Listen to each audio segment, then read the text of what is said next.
ये लोग तो किसी को छोड़ने वाले नहीं है। ये मनुवादी मानसिकता के जो गुजराती लॉबी है ना, ये अपने अलावा किसी को बख्शने वाली नहीं है। और उत्तर प्रदेश सरकार के वकीलों ने सुप्रीम कोर्ट तक में झूठ बोला कि हम उन्हें सुरक्षा पूरी मुहैया करा रहे हैं, जब भी सुप्रीम कोर्ट ने उन्हें उनके परिवार की पिटीशन पे जो सुरक्षा मुहैया नहीं कराई गई। और नतीजा ये हुआ कि उत्तर प्रदेश की पुलिस की इन्वॉल्वमेंट से उनकी हत्या हुई है। तो ये है बुनियादी बात। ये हत्या में दिन ब दिन शक जो है योगी जी पे या उनके राजनीतिक दुश्मन जो कैबिनेट मिनिस्टर दिल्ली में बैठे हुए हैं उनके ऊपर जाता है, क्योंकि ये भी हो सकता है कि ये हिट जॉब हो योगी आदित्यनाथ जी पे, क्योंकि सबसे बड़े प्राइम अक्यूज्ड इसमें योगी आदित्यनाथ ही हैं, क्योंकि उन्होंने ही मिट्टी में मिलाने की धमकी दी थी अतीक अहमद साहब के परिवार की, और उन्होंने उनके कुछ दिन बाद ही मिट्टी में वो मिल गए। जो कानून की नज़र में योगी आदित्यनाथ सबसे पहले इसमें अक्यूज्ड हैं इस केस में, इस सारे घटना चक्र में। तो हमें अच्छी तरीके से समझ लेना चाहिए। इशू है कि उत्तर प्रदेश में राज किसका है, कानून का, संविधान का राज है या गुंडा राज। ये है बुनियादी तौर पे बात। सबसे पहले इस हत्या चक्र में या घटना चक्र में जो हमें देखना चाहिए वो ये देखना चाहिए, अगर हम पीछे से टाइम से शुरू करें तो सबसे पहले उमेश पाल साहब की हत्या हुई जी। उमेश पाल साहब कौन थे? उमेश पाल साहब राजू पाल की हत्या में चश्मदीद गवाह थे। उत्तर प्रदेश की सरकार उनको बचाने में नाकाम रही, लेकिन अब ये साफ निकल के आ रहा है कि नाकाम नहीं थी, बल्कि किसी बड़ी साजिश के तहत राजू पाल जी की हत्या कराई गई। जिम्मेदारी उत्तर प्रदेश सरकार की इसलिए आती है कि वो एक प्रोटेक्टेड विटनेस थे इतने बड़े हत्याकांड में, जिसमें सुप्रीम कोर्ट तक ने भी बहुत बड़ी बड़ी जजमेंट्स पास कर रखे हैं। उसके बावजूद भी पुलिस की ढिलाई मान लीजिए या पुलिस की इन्वॉल्वमेंट के चांस अब सबूत और हालात से ज़्यादा बनते हैं, उनकी हत्या कराई जाएगी। उसके बाद एक सीक्वेंस में ही अतीक के जो साहबजादे थे उनका एनकाउंटर कराया गया जी। उसके बाद जब अतीक साहब ने अब ये इस स्थिति आ गई होगी कि उन्होंने ये कहा होगा कि अब मैं सबके राज खोल दूंगा, और जो एक चिट्ठी की बात आ भी रही है लिफाफे में, और उस लिफाफे में किसके पास ताकत थी, किसके राज वो खोल सकते थे, वो सिर्फ और सिर्फ भारतीय जनता पार्टी के ऑफिस बड़े बड़े ओहदेदार, चाहे वो दिल्ली के हों या उत्तर प्रदेश के, उन्हीं के राज खोल सकते हैं। उन्हीं के कंट्रोल में पुलिस थी। जो हत्या हुई है उसमें पुलिस की डायरेक्ट इन्वॉल्वमेंट से हुई है, वैसे ये हत्या हो ही नहीं सकती। तो उमेश पाल जी की हत्या से लेके और ये अतीक के और उनके भाई की हत्या से लेकर ये तीनों घटना चक्र जो है एक ही घटना के हिस्से हैं, एक ही साजिश का हिस्सा हैं, जिसमें प्राइम अक्यूज योगी आदित्यनाथ हैं। ये एक दूसरी भी बात हो सकती है जो इन्वेस्टिगेशन से पता लगेगी, क्या योगी आदित्यनाथ जी को उनके पॉलिटिकल बीजेपी के अंदर जो राइवल्स हैं या उनके बीजेपी के अंदर जो दुश्मन है, फंसाने के लिए अपने लोगों से ये हत्या तो नहीं कराई गई। लेकिन लोग सवाल कर रहे हैं कि जो हत्यारा है वो कहीं ना कहीं किसी ऐसे संगठन से जुड़ा हुआ है।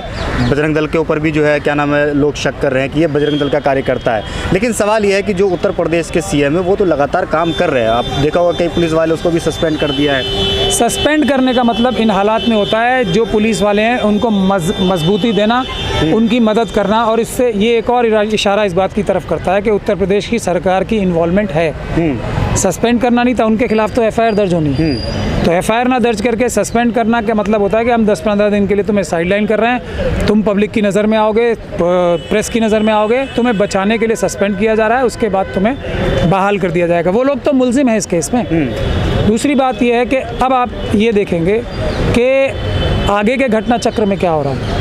योगी आदित्यनाथ जी अब भी ये कहलवा रहे हैं या अपना पब्लिसिटी स्टंट ये कर रहे हैं, पब्लिसिटी पैसे भी खर्च कर रहे हैं कि हम लोग तो अपना काम कर रहे हैं जी। अगर योगी सरकार कुछ भी काम कर रही होती इसके अलावा कि वो गुंडा तंत्र बनाने में उत्तर प्रदेश में मदद कर रहे हैं, तो कम से कम अतीक अहमद साहब के जो वकील थे उनके घर उसी तरह के बमों से जिसमें उमेश पाल जी की हत्या हुई थी हमला नहीं होता। तो बम भी एक, नारे भी एक। नारे आपने कौन से देखे? राम राम का नारा नहीं था, वो जय सिया राम का भी नारा नहीं था जो आमतौर पे दूसरे लोग, और जय श्री राम का नारा भी जो आमतौर पे जिस तरीके से लोग एक दूसरे को ग्रीट करते हैं वैसा नहीं था। एक ख़ास अंदाज में, एक ख़ास तरीके से बोला जाता है, जो बजरंग दल, विश्व हिंदू परिषद, आरएसएस के लोग जिस तरह के नारे की अपने कार्डर्स को, अपने आतंकवादी जो मेंबर्स हैं उनको ट्रेनिंग देते हैं, उस तरह का नारा था।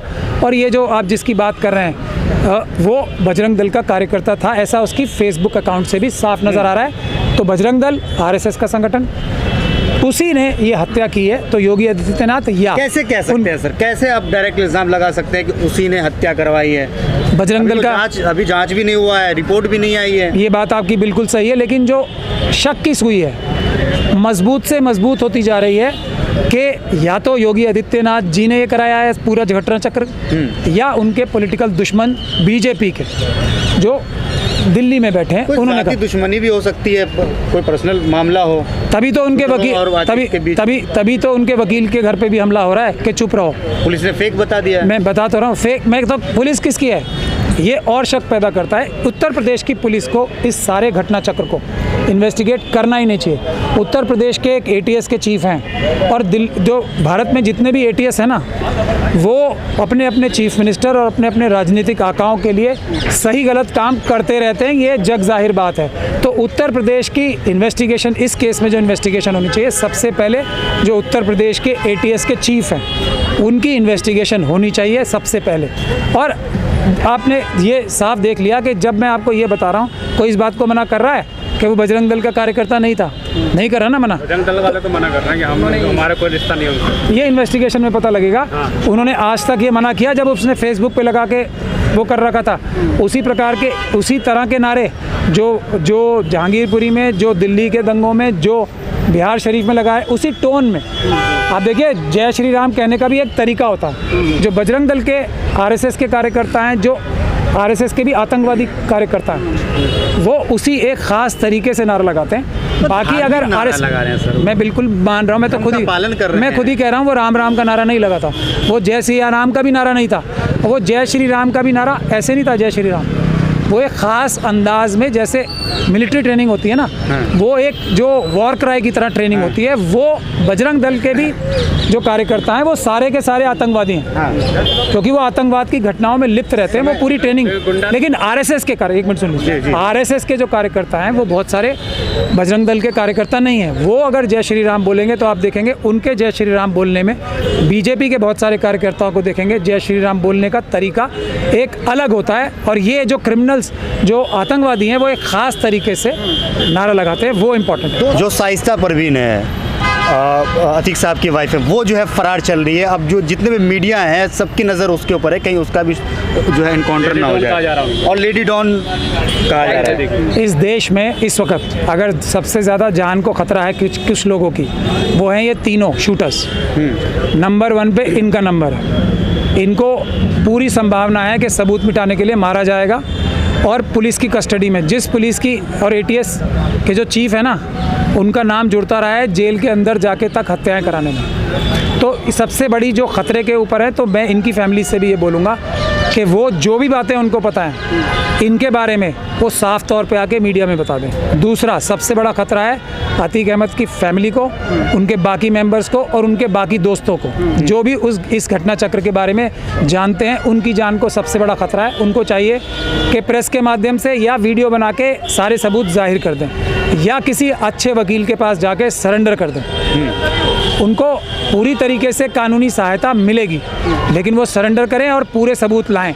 अब उन लोगों के बहकावे में ना आए जो बीजेपी और आरएसएस के हैं। ऐसे सबूत भी हैं कि उनको आरएसएस और बीजेपी के बड़े नेताओं ने साबरमती जेल में किसी बड़े नेता से मिलवाया था और उसके बाद उन्होंने एक पॉलिटिकल पार्टी ज्वाइन की थी। तो ये सबसे बड़ा खतरा उनको है। और उससे भी बड़ा खतरा इन दोनों से है जो एक इशू डाइवर्ट किया जा रहा है, अडानी का इशू डाइवर्ट किया जा रहा है, और दूसरा इशू सतपाल मलिक साहब का। सतपाल मलिक साहब की जान को भी सबसे ज़्यादा इस वक्त देश में खतरा है, क्योंकि जम्मू कश्मीर का एक भी गवर्नर ऐसा नहीं है जिसको Z+ सिक्योरिटी ना हो। सिर्फ वो अकेले ऐसे व्यक्ति हैं जिनको जानबूझ के, जिनकी सुरक्षा में ढील दी जा रही है, क्योंकि उन्होंने ऐसी बातें मोदी जी की सरकार के बारे में बताई हैं जो कि देश में एक असलियत जाहिर कर सकती हैं, और वो बातें सच्ची इसलिए लगती हैं क्योंकि वो जम्मू कश्मीर के गवर्नर ने कही। लास्ट सवाल सर, लास्ट सवाल। वहाँ पर कन्हैया कुमार बोल रहे हैं कि सेम इसी तरीके की जो छवि है वो अमित शाह की भी थी कभी, तो इसका मतलब ये तो नहीं कि उनके साथ भी ऐसा कर दें और सब पटाखे फोड़ें। अगर ऐसा कर दिया होता तो आज शायद वो ना होता, बड़ी पार रह चुके हैं वो भी ऐसा करने। मैं देखिए वो क्या बोल रहे हैं वो जाने, वो पॉलिटिकल पार्टी के लोग हैं। मेरा किसी पॉलिटिकल पार्टी से कोई संबंध नहीं। मेरा साफ कहना ये है, मैं बता रहा हूँ कि एक दिल्ली में कैबिनेट मिनिस्टर हैं जो योगी जी को अपना कॉम्पिटिटर देखते हैं। इन दोनों में ज़बरदस्त लड़ाई चल रही है प्राइम मिनिस्टर बनने की, मोदी जी को हटा के या मोदी जी के हटने के बाद। तो इन दोनों में ये लड़ाई चल रही है, उसका ही ये परिणाम है। और अमित शाह जी और मोदी जी की अगर हिस्ट्री आप देखेंगे तो इनसे कनेक्टेड लोग हिरेन पांड्या, शहाबुद्दीन, वो सोहराबुद्दीन शेख, तुलसीराम प्रजापति, इन सबको तो छोड़ दीजिए, जो इनके पॉलिटिकल गुरु थे इन्होंने अपनों को नहीं छोड़ा है। पॉलिटिकल गुरु इनके सबसे बड़े कौन थे? आडवाणी जी, क्या असर किया उनका? मुरली मनोहर जोशी, क्या असर है उनका आज? उमा भारती, ये अभी आज तो ये सुब्रमण्यम स्वामी जी को देखिए ना, तो ये लोग तो किसी को छोड़ने वाले नहीं है। ये मनुवादी मानसिकता के जो गुजराती लॉबी है ना, ये अपने अलावा किसी को बख्शने वाली नहीं है। दोस्त दोस्त, दुश्मन दुश्मन, सब इनके लिए बराबर हैं, सबके साथ। लड़ाई ये चल रही है कि सबसे ज़्यादा हिंदू हृदय सम्राट कौन है? नहीं, लड़ाई चल रही है दो लोगों के बीच में, मोदी जी को रिप्लेस करके प्राइम मिनिस्टर कौन बना। चलिए, धन्यवाद।